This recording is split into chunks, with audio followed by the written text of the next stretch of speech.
I wasn't expecting her. Not then. Not like that. It was past midnight, and my room was dark except for the dim glow of my laptop screen. The low hum of the ceiling fan was the only sound, until I heard it. A knock. Soft. Hesitant. Then the door creaked open before I could even respond. She stepped inside. My stepsister.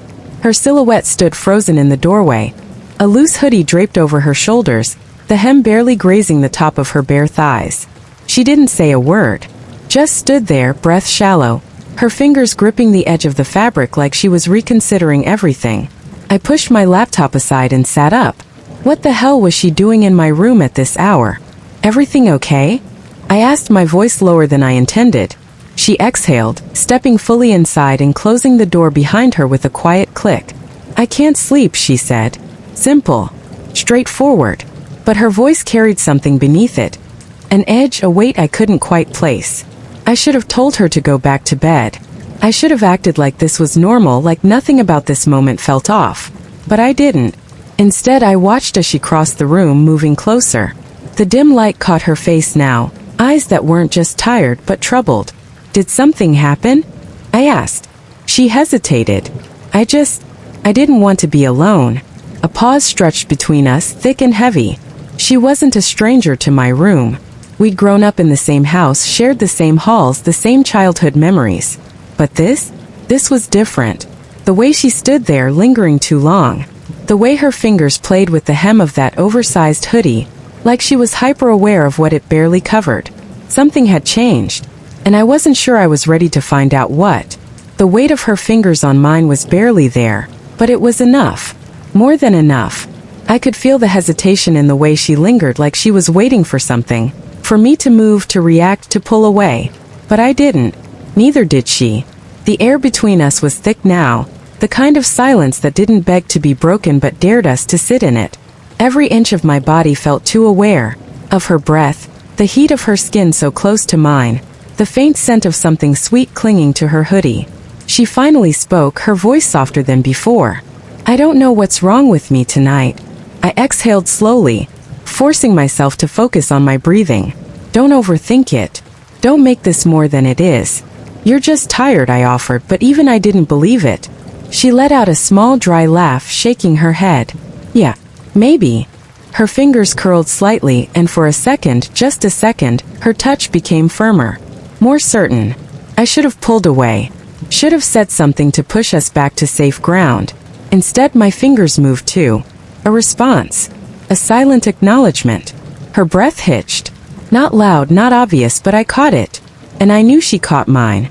I swallowed hard. This is nothing. That's what I told myself. Just a touch. Just a moment. It didn't have to mean anything. But it did. I felt her shift beside me, not moving away but sinking in just slightly.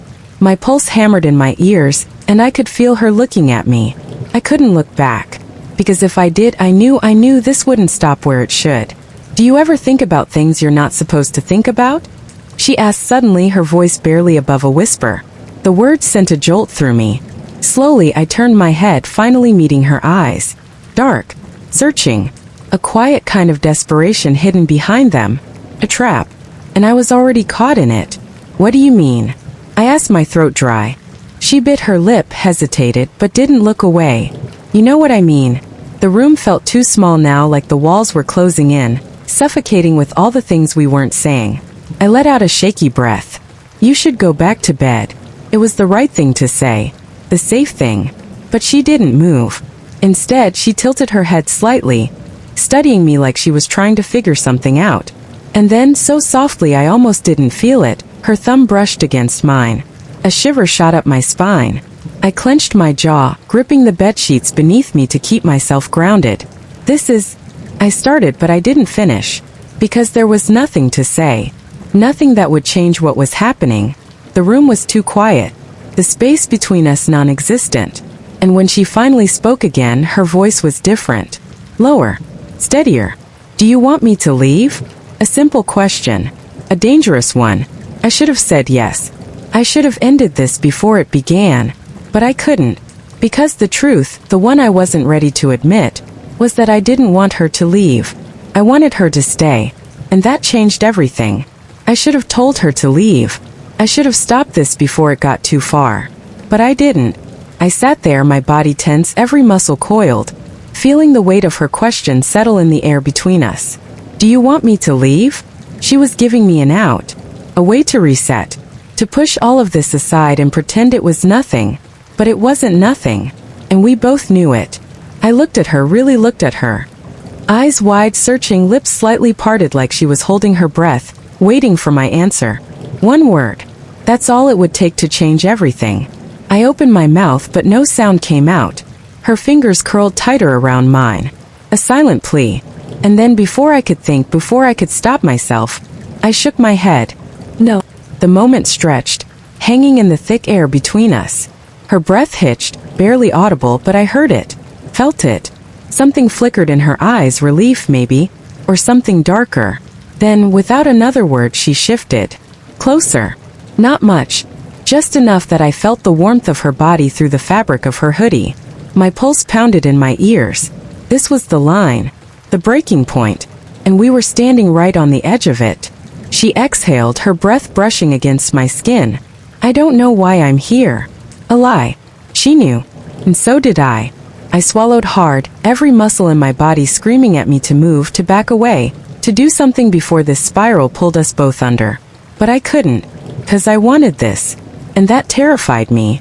She lifted her hand slightly, just enough to let her fingers skim against my arm. Barely a touch, but it sent a shiver down my spine. My jaw tightened. I couldn't breathe. This wasn't happening. Except it was. And then she moved closer. Slow. Deliberate. Testing. I clenched my fists, fingers digging into the fabric of my sheets as if that would ground me. As if that would keep me from completely losing control. You should go, I whispered. A final attempt at stopping this. Stopping us. But she didn't listen. Instead, she tilted her head, her gaze locked onto mine. Do you want me to? She asked. My breath caught. Lies would be easy. A simple yes would be enough to make her leave, to make her walk away before this reached the point of no return. But the truth was suffocating. I didn't want her to go. I said nothing. And that was enough. She reached out slowly, fingers grazing the side of my face, hesitant at first, then more certain when I didn't pull away. I felt my body react before my mind caught up.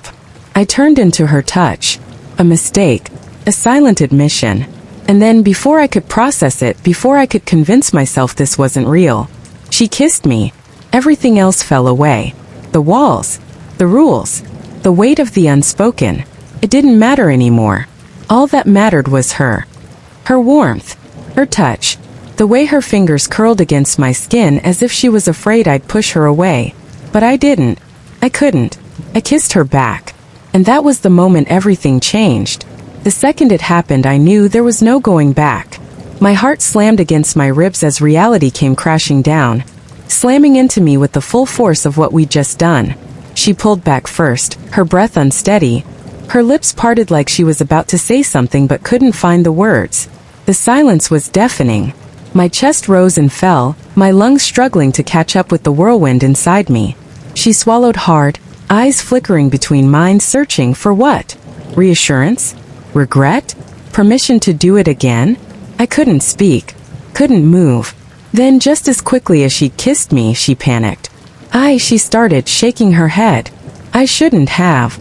She stood abruptly, her movements clumsy, unsteady. I reached for her instinctively, don't go, but stopped myself at the last second. She backed away, gripping the edge of her hoodie like she was trying to shield herself from what had just happened. Her voice broke. I need to go. I finally found my voice. Wait. But she was already moving, already at the door, her fingers trembling as they fumbled with the handle. I stood, my body acting before my brain, but by the time I reached her, she was gone. The door shut behind her, too loud in the silence of my room. I stood there, staring at the empty space where she'd just been, my pulse still racing, my breath still uneven. What the hell had we just done? I ran a hand through my hair, my fingers digging into my scalp. This wasn't supposed to happen. This couldn't happen. And yet it had. And now? Now nothing would ever be the same again. I didn't sleep. Not even for a second. I lay there staring at the ceiling, every nerve in my body still wired, still pulsing from what had just happened. The taste of her was still on my lips, the ghost of her touch still on my skin, but she was gone. And now I was alone with the weight of what we'd done. I should have felt regret, guilt, but I didn't. All I could think about was her. And then, just as I was convincing myself that maybe this had been a mistake, that maybe she'd pretend like it never happened, my door creaked open. I bolted upright. She stood there, barely visible in the dim light. Her hoodie was gone, leaving her in just a thin tank top, the curve of her collarbone catching the faint glow from the hallway. She didn't speak, didn't move, just stood there breathing hard, her fingers gripping the edge of the door like she was holding onto the last thread of control. I swallowed. "Why are you?" I couldn't sleep, she cut in, voice tight, raw. A lie. We both knew why she was here. I should have told her to go back. I should have put an end to this. Instead, closed the door. I don't know why I said it. I didn't even realize I had until the words were already out. For a moment she hesitated. Then she obeyed. The soft click of the door shutting sent a jolt through me. She took a step closer. And another. Bare feet against the floor. The air between us thick, electric, charged with everything unspoken. I exhaled slowly. "This is a bad idea." She nodded. "I know." And yet she didn't stop. She moved to the edge of the bed, standing over me, waiting. I looked up at her, my pulse hammering. She was testing me, pushing the line even further, daring me to stop this, to stop her. I should have. But then she climbed onto the bed, and the last piece of restraint I had snapped. I grabbed her wrist, firm, decisive, but she didn't pull away. If anything, she leaned in. Her breath was shallow, her chest rising and falling in time with mine. She was waiting, waiting for me to make the next move. My grip tightened. She gasped, just barely, but it sent a shiver through her body, through mine. This was it, the moment where everything shattered. I pulled her closer. She let me. No more hesitation, no more thinking. This was happening, and there was no stopping it now. The room was too quiet afterward. The kind of silence that wasn't peaceful, wasn't comforting, just heavy. I sat up, rubbing a hand over my face, my heart still racing, my skin still burning. She hadn't moved, hadn't spoken. She just lay there, staring at the ceiling, her expression unreadable. Reality was sinking in now. I could feel it pressing down on both of us. This wasn't just a stolen moment. This was real, and there was no undoing it. She inhaled sharply, then sat up, pulling the blanket around her like it was some kind of armor. I watched her carefully.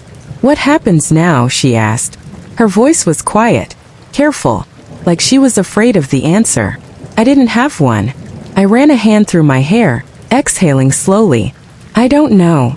She nodded once, twice, then swallowed hard. "This is bad," she murmured. I knew she wasn't talking about what we'd done. She was talking about what came after. The fallout. The consequences. I reached for her hand. She let me.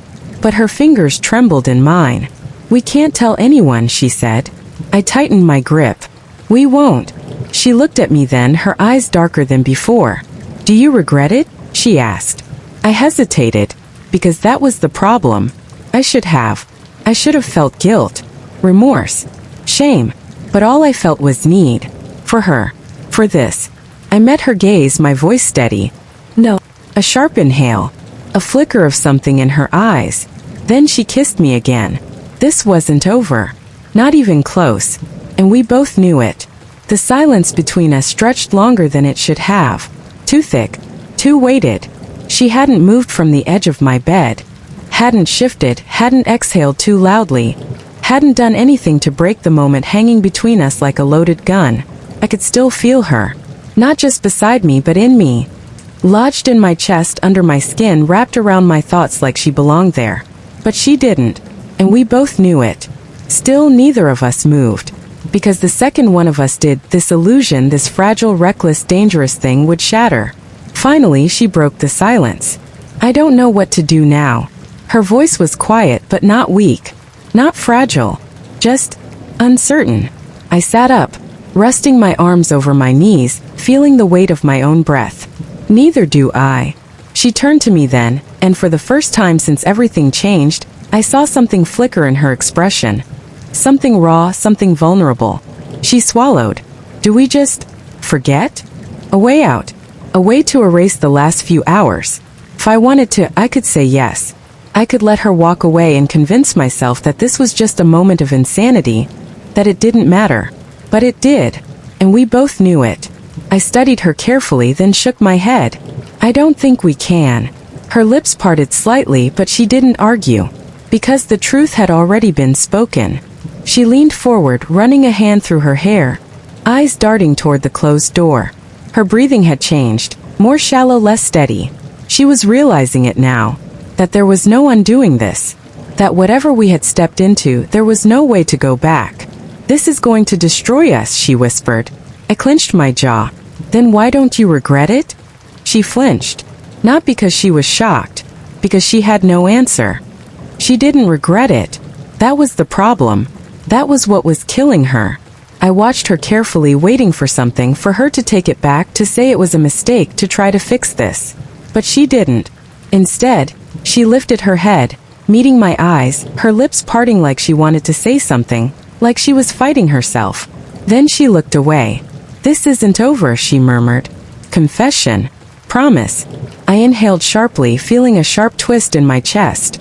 I knew she was right. No matter what we said, no matter how much we pretended to fight it, this wasn't over. Never would be. She stood up slowly, her hands clenching at the hem of her hoodie like she wasn't sure whether to put it back on or just leave. I forced myself to stay still, to not reach for her, to not give in. She turned to the door, standing there for a second too long, her fingers gripping the handle. This was it. The moment she walked away. But she didn't. Instead, she hesitated. Then she let go of the handle. Didn't leave. Didn't move. Just stood there. The silence between us tightened, a thread being pulled, stretched, ready to snap. She glanced back at me, her eyes dark, filled with something I couldn't name. Something that wasn't guilt. Something that wasn't regret. And then, without another word, she opened the door, stepped out, left it slightly ajar. An invitation. A warning. A sign that this was far from finished. I sat there, staring at the empty space where she had been, my pulse still unsteady, my breath still thick in my lungs. I should have felt relief, but I didn't, because deep down I already knew. This was just the beginning, and whatever came next, we weren't ready for it. Some lines should never be crossed. Some doors should never be left open. But once you take that step, once you let the moment consume you, there's no going back. What happens when a single decision alters everything you thought you knew? When a forbidden pull becomes impossible to ignore? The tension, the risk, the weight of what can't be undone. It lingers heavy and unshakable. You've felt it, haven't you? That moment where logic battles impulse, where the thrill of the unknown tempts you closer to the edge. What would you do? Would you fight it, deny it, pretend it never happened? Or would you let it take you under? Consequences be damned? This isn't just a story. It's a warning. A question. A dare. Because once the line is crossed, it doesn't disappear. It owns you. And the real question is, can you live with it? If this story pulled you in, left you breathless, made you feel, share it. And subscribe for more. Let the world see what happens when desire collides with the forbidden. Because sometimes the most dangerous moments are the ones we can't forget.